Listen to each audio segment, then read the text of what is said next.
नमस्ते। मैं मनोज एक बार फिर से आपका आईटी मीडिया में स्वागत करता हूं। आप लोगों के आशीर्वाद से आज मुझे पहला ऑन डिमांड वीडियो बनाने का मौका मिला है। अभी मैंने शुरू भी नहीं किया कुछ, लेकिन ऑन डिमांड वीडियो का मौका मिला। उसमें क्या है कि मैंने एक शुरू का अपना वीडियो डाला था, उसमें लिखा था कि आप लोग घर बैठे ही बेसिक कंप्यूटर जिनको नहीं चलाना आता वो कैसे कंप्यूटर को ऑन ऑफ करेंगे, थोड़ा सा वर्ड कैसे उसमें चलाएंगे, फाइल को कैसे सेव करेंगे।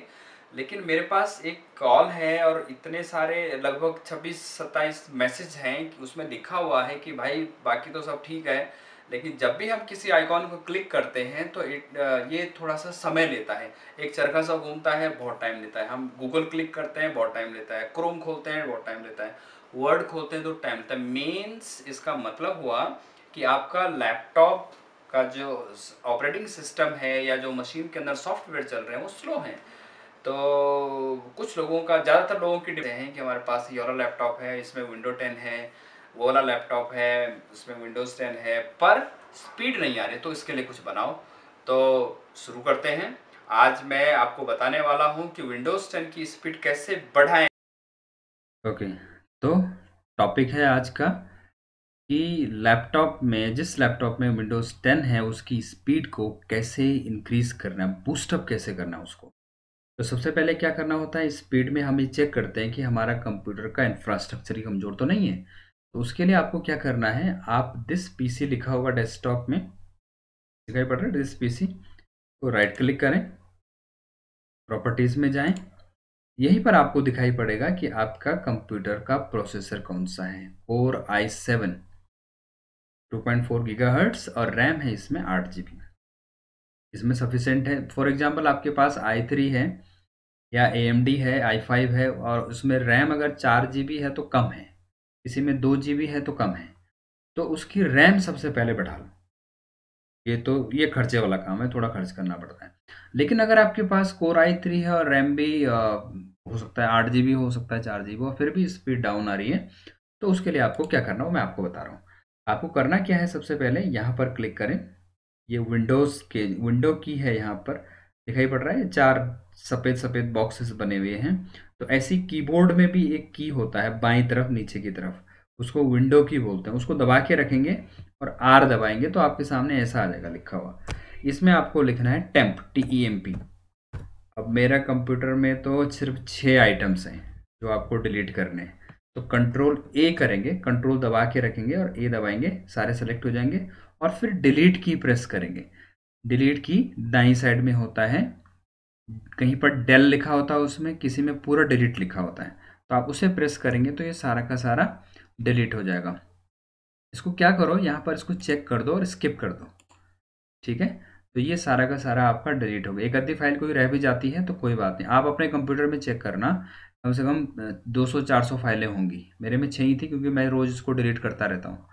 दूसरा काम क्या करना है आपको, नहीं तीसरा काम, पहला काम था कि कॉन्फ़िगरेशन चेक करना, दूसरा काम था टेम्प लिखना। अब फिर से वही विंडो की प्रेस करके आर करेंगे। अब की बार आप लिखेंगे यहाँ पर %TEMP और परसेंट, ओहो गलत हो गया, TEMP ये लिखा हुआ मैंने, इसको प्रेस करेंगे। इसमें अभी 9 आइटम है, आप अपने में चेक करेंगे, डेफिनेटली 200-300 से ऊपर होंगे। कंट्रोल ए, कंट्रोल दबा के ए, और फिर क्या प्रेस करो, डिलीट प्रेस करो, ठीक है। स्किप कर दो इसको भी। तीसरा काम हो गया। चौथा काम आपने क्या करना है, प्रीफेच। प्रीफेच ये भी विंडो आर, आर का मतलब रन है, रन। इसमें आप लिखेंगे PREFETCH, प्रीफेच। प्रीफेच करेंगे, कंटिन्यू करो इसको। ओ माय गॉड, 131 फाइल्स हैं इसमें। तो आपके उसमें भी ये प्रीफेच क्या करता है, जब भी किसी किसी एप्लीकेशन को आप खोलते हैं, फॉर एग्जांपल आपने MS वर्ड खोला या पावर पॉइंट खोला या कोई दूसरी एप्लीकेशन खोली, तो उस एप्लीकेशन द्वारा किसी और फाइल्स को ओपन करने में कितना समय लिया गया, वो सारी की सारी इन्फॉर्मेशन ही अपने पास रखता है। नेक्स्ट टाइम जब कंप्यूटर खोलता है, कंप्यूटर उसी फाइल को खोलता है या उसी एप्लीकेशन को खोलता है, तो ये फाइलें उसको ऑप्टिमाइज करने के काम आती हैं, लेकिन हमें ज़रूरत नहीं है। कंट्रोल ए, कंट्रोल दबा के ए दबाओ और डिलीट प्रेस करो, स्किप कर दो। ये सारी की सारी साफ़ हो गई। तो 3 जगह आपने फाइलों को साफ़ कर दिया है, ठीक है, क्लीन कर दिया है। अब बात करते हैं, ये था आपका चौथा काम। अब पांचवा वाला काम है कि आप दिस पीसी में डबल क्लिक करेंगे, कट, और आप सी ड्राइव में आओ, राइट क्लिक करो। राइट क्लिक बताया था वीडियो 1 में, राइट क्लिक, प्रॉपर्टीज़ में क्लिक किया आपने, राइट क्लिक करा सी ड्राइव को और इसकी प्रॉपर्टीज़ में क्लिक किया, और यहाँ पर देखो डिस्क क्लीनअप, डिस्क क्लीनअप में क्लिक करेंगे तो ये थोड़ा सा टाइम लेगा, 1-2-10 सेकंड का। देखो जितनी भी चीज़ें आपको यहाँ पर दिखाई पड़ रही हैं सबको चेक कर दो, अनचेक मत रहने दो इनको, सबको चेक करो इनको, और ये चेक होते जाएंगे, सारे हो गए। और क्लीन अप सिस्टम फाइल कर दो, तो सारी की सारी फाइलें आपकी क्लीन हो जाएंगी।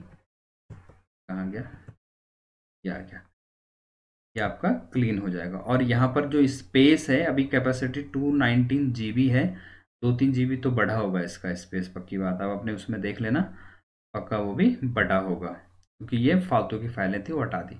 इसी में आप दूसरा देखेंगे, छठा मैं ऑप्शन बता रहा हूँ आपको, टूल्स, टूल्स में जाके आप ऑप्टिमाइज करेंगे, optimize and defragment drive, click करो इसमें। तो जो मेरी ड्राइव है अभी 6% फ्रेगमेंटेड है, तो इसमें मैंने कोई चलाया होगा फिर रोक दिया होगा बीच में। फ्रेगमेंटेशन क्या होता है, देखो मैं आपको उंगली पे उंगली पे दिखा के बताता हूँ। एक फाइल आपने मेरे पास सपोज से 4 स्पेस हैं, 1 2 3 4, एक फाइल आपने यहाँ सेव करी, किसी फाइल को आपने सेव किया, वो यहाँ सेव हुई, अगली फाइल कोई सेव करा कंप्यूटर ने, वो पता लग रहा है 1-2 ब्लॉक छोड़ दिए बीच में और यहाँ सेव हो गई, तीसरे ब्लॉक पे सेव हो गई। अब क्या होगा ऐसे कंप्यूटर, ये तो मैं 3-4 ही आपको बता रहा हूँ, हजारों जगह कंप्यूटर करता है, कहीं पर जो है बीच में 2 ब्लॉक छोड़ देगा, कहीं पर 4 ब्लॉक छोड़ देगा, कहीं पर 8 ब्लॉक छोड़ देगा। तो ये जो ब्लॉक्स हैं, ये डिफ्रेगमेंटेशन का मतलब क्या होता है, जब आप इस टूल को चलाएंगे यहाँ पर एनालाइज करने के बाद डिफ्रेगमेंटेशन जब चलेगा, तो ये जो बीच के 2 खाली ब्लॉक्स थे वो शिफ्ट हो जाएंगे इधर को, ये जो यहाँ फाइल बनी थी यहाँ शिफ्ट हो जाएगी, और ये जो 2 खाली ब्लॉक थे ये आगे को सरक जाएंगे, ऐसे कहीं दूसरी जगह भी सरकेंगे, तो सरकते सरकते हजारों ब्लॉक्स मिलके एक नया स्पेस जनरेट करते हैं। देखो डिफ्रेगमेंटेशन में क्या है कि जब आप देखेंगे, फॉर एग्जांपल आप मार्केट में चल रहे हैं, मार्केट में क्या है, बहुत भीड़ है, 10 किलोमीटर आपको जाना है, बहुत ट्रैफिक है वहाँ पर, तो उस 10 किलोमीटर को पार करने में हो सकता है आपके 15 मिनट लग जाए, हो सकता है 10 मिनट लग जाए अगर ट्रैफिक है, और अगर ट्रैफिक नहीं है तो आप 3 मिनट 4 मिनट में पहुँच सकते हो। कारण क्या है, इसी ऐसा ही कंप्यूटर में होता है कि अननेसेसरली यहाँ पर भी कंप्यूटर का जो प्रोसेसर है जब उस पर चलेगा, तो ये तो ठीक है, इसमें तो डेटा था, फाइल थी, इसको एक्सेस करना तो बनता है, पर बीच में जो 2 ब्लॉक 4 ब्लॉक 10 ब्लॉक, पता नहीं कितने ब्लॉक्स हैं, वो सारे के सारे ब्लॉक भी ज़बरदस्ती एक्सेस करने पड़ते हैं, कंप्यूटर को तो उसे भी देखना है।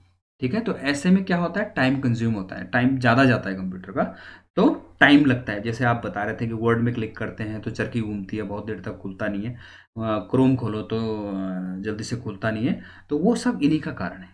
ठीक है, ये कौन सी चीज़ बताई आपको, 7वां चीज़। यहाँ पर आपने क्या करना है, एनालाइज में क्लिक करना, ध्यान दें एनालाइज में क्लिक करना है। ठीक है, ये एनालाइज्ड हो रखा है 31%, ऐसे ऐसे करके ये चलता जाएगा, 100% हो जाएगा। 100% होने के बाद ये तो मेरे तो टाइम लेगा ही काफ़ी, मैं इसे अभी रोक देता हूँ, आपका 100% ये भी चलेगा, फिर फ्रेगमेंटेशन भी चलेगा आपका। ठीक है, तो सारा का सारा जो है स्पेस आपका अच्छे से, ये मेरे हिसाब से इसको 1 महीने में एक बार चला देना चाहिए, मेरे हिसाब से 1 महीने में एक बार आपको इसको चला देना चाहिए डिफ्रेगमेंटेशन को।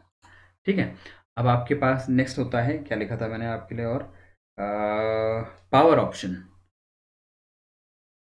इसने भी अभी अपना काम नहीं किया, ओके कर देते हैं इसको, डिलीट फाइल्स कर दो, ये फाइलों को डिलीट करने लग गया जो अभी मैंने डिस्क्लीनअप किया था, डिलीट फाइल, ये भी टाइम लेगा अभी, तो इसे देखो ये चल ही रहा है, टाइम ले रहा है, इसको छोड़ देते हैं। अगले पॉइंट पे जाते हैं, यहाँ पर आ जाओ पावर, यहाँ पे लिखो आप इसी में, यहाँ पर POWER, power and sleep settings, बस यहाँ पर एक सेटिंग है वो आपको रखनी चाहिए, पावर एंड स्लीप पे नीचे आ जाओ, नीचे एडिशनल पावर सेटिंग, और यहाँ पर ये बैलेंस्ड होना चाहिए, कई बार ये बैलेंस्ड नहीं रहता है, तो उसको यहाँ से जाके यहीं पर वो बैलेंस्ड आ जाता है अपने आप ही, तो बैलेंस्ड में क्लिक करेंगे तो बैलेंस्ड हो जाएगा, तो वो बैलेंस्ड ही रहना चाहिए। ठीक है, वो भी एक सेटिंग है इसकी। नेक्स्ट क्या होता है इसमें, आठवां या 9वां जो भी होगा, जो हमारी हिस्ट्री होती है, जब भी हम गूगल क्रोम खोलते हैं, जब भी हम किसी वेबसाइट को खोलते हैं, तो सारा का सारा उसमें भी कचरा इकट्ठा होता रहता है। तो उसको कैसे डिलीट करना है? आपने क्रोम खोला, क्रोम में यहाँ पर ये देखो 3 बटन है राइट साइड में, इसको क्लिक करेंगे आप। ओह, इसमें इंटरनेट कनेक्शन नहीं है अभी, मैं ट्राई करता हूँ कि अभी ऑन हो जाए। ये लो, ऑन हो गया। इसमें आपने 3 बटन में क्लिक करना है। हिस्ट्री में जाओ, हिस्ट्री में क्लिक कर दिया आपने। हिस्ट्री में क्लिक करते ही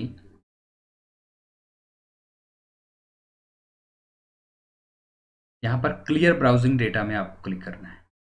क्लियर ब्राउजिंग डेटा, तो जब आप क्लिक करेंगे, ये देखो ब्राउजिंग हिस्ट्री मैंने अभी थोड़ी देर पहले डिलीट करी है और ध्यान नहीं था, क्योंकि मेरी आदत है कि ब्राउजिंग हिस्ट्री 2-4 दिन में कर देता हूँ। आज ध्यान नहीं रहा कि मुझे ये सब करना है।